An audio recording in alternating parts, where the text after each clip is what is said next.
এখানে একটা চুরির কিছু মালামাল খোয়া যায়, সেটা হচ্ছে ওই মন্দির থেকে কিছু টাকা এবং ওই যে কাঁসার প্লেট বাটি খোয়া যায় এবং একজন লোক মারা যায়। আমরা এই সংবাদ পেয়ে এই ঘটনা কারা ঘটিয়েছে এবং ঘটনার রহস্য এগুলো উদ্ঘাটনের জন্য আমরা চেষ্টা করি।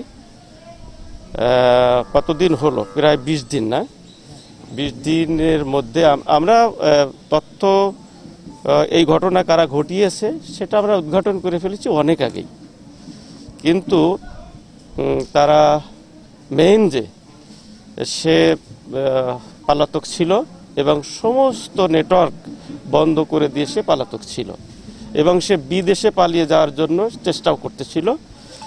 সে পাসপোর্ট করার জন্য সে কার্যক্রম শুরু করেছিল যে সে পলাতক অবস্থায় থেকে পাসপোর্ট করে বিদেশে চলে যাবে। ইন দ্য মিন টাইম আমরা তাকে চট্টগ্রাম থেকে গ্রেপ্তার করি। তো চট্টগ্রাম থেকে গ্রেপ্তার করে এনে তার স্বীকারোক্তি মতে আদার্স যারা সংশ্লিষ্ট ছিল তাদেরকে আমরা গ্রেপ্তার করার চেষ্টা করতেছি। তো ঘটনা সে যেভাবে ঘটিয়েছিল তারা, আমি সরজমিনে তাকে এনে তার মুখ থেকেই শুনলাম, সেটা আপনারা দেখেছেন।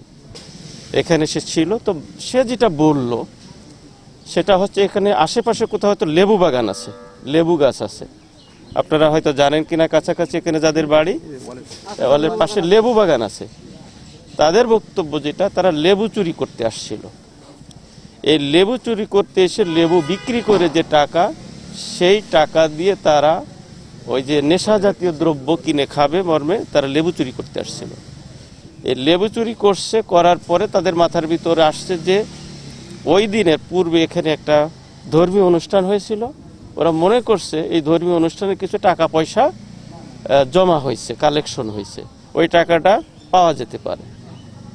ওই উদ্দেশ্যে এই গ্রিল ভাঙছে, ভেঙে হয়তোবা কিছু টাকা পেয়েছে। সেই টাকাটা খুবই সামান্য বলছে যে তার হিসাব হয় নাই।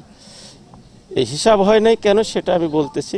পরবর্তীতে তারা দেখে যে ওই যে পাশে আর একটা রুম আছে, ওই রুমে দেখেছি কিছু থালাবাটি, অনেক প্লেট আছে, সেগুলো নেয় নাই, কিন্তু ওই যেটা কাঁসার থালা প্লেট বাটি, এখান থেকে 10-12টা প্লেট বাটি নিয়েছে মর্মে তারা জানায়। এটা করে যখন ওরা এটা করার শেষ পর্যায়ে তখন যে লোকটা মারা গেছে উনি একটা পাঁচিল টপকায় আসতেছিলেন, ঠিক আছে। আসলে তখন ওরা দেখে ফেলে, দেখেই ওই লোকটা আবার ব্যাক করে চলে যাচ্ছিল, যিনি মারা গেছেন ব্যাক করে চলে যাচ্ছিল। তখন ওদের ভিতরে সন্দেহ হয়েছে যে আমাদেরকে দেখে যখন চলে যাচ্ছে তখন চিল্লা করে বলে দিবে, আমরা তখন ধরা পড়ে যাব। তখন ওকে ধরে বাঁধে, এই হাতের কাছে এই যে কিছু ছেঁড়া কাপড় টাপড়, এখানে হয়তো কোনো অনুষ্ঠান হয়েছিল, ছেঁড়া কাপড় রশি টসি যা পাইছে ওইটা দিয়ে মুখ বাঁধছে, হাত বাঁধছে, পা বাঁধছে, বেঁধে রেখে চলে গেছে তারা।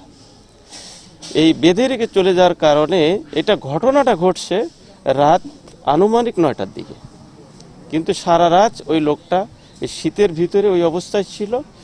তার মানুষের বেঁচে থাকার যে স্বাভাবিক প্রক্রিয়া, এই প্রক্রিয়ায় তার বাধাগ্রস্ত হয়েছে। এই বাধাগ্রস্ত হইতে হতে এক পর্যায়ে সে নিজেকে আর স্বাভাবিক রাখতে পারে নাই, তার বেঁচে থাকার যে কার্যক্রমটা বন্ধ হয়ে যায়। বন্ধ হয়ে গেলে সে লোকটা মারা যায়। মোট ও বলেছে ওর সহ 6 জন ছিল, ওর সহ 6 জন ছিল। তাকে গ্রেপ্তার করেছি তার স্বীকারোক্তি মতে, এই যে দেখলাম তার স্বীকারোক্তি মতে বাকি যারা আছে তাদেরকেও আমরা গ্রেপ্তারের চেষ্টা করতেছি, সেটাও আপনারা উইথিন শর্ট টাইম জানতে পারবেন। এর নাম হচ্ছে সবুজ, যাকে গ্রেপ্তার করেছি এর নাম হচ্ছে সবুজ। সবুজ তো না? সবুজ।